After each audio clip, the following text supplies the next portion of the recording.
All right, guys. Friday today, Friday directions, taking the Rome unit quiz. And again, you can use any notes that you've jotted down in your notebook. Hopefully, you guys looked at the flashcards yesterday. I'm really hoping I set those up to really make sure you guys do okay on this bad boy. Um, because I know it's a little bit different when you're at home compared to when I'm in person talking to you guys. Um, I can kind of keep an eye on you. So with this distance learning thing and with quizzes, it's kind of a shot in the dark for me. I don't know how it's going to go for you guys.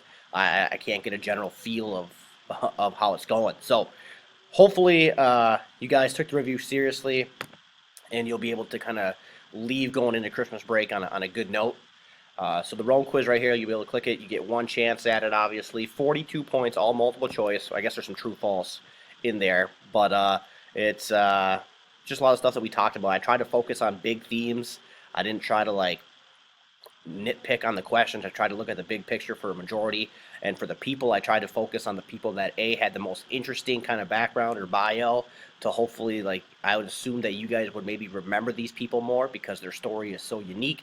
And obviously, we looked at, the big people too. So, good luck taking it, guys. It's open right now, and you can take it till 3 o'clock. Okay, so anytime until 3 o'clock, it's all good.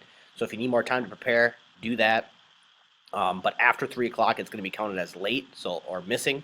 So if you take the test at 3:05, well, now it's already deducted 70%. Okay, so make sure you get it done before 3. If you have any questions, email me. Again, one shot, no retakes. Talk to you later.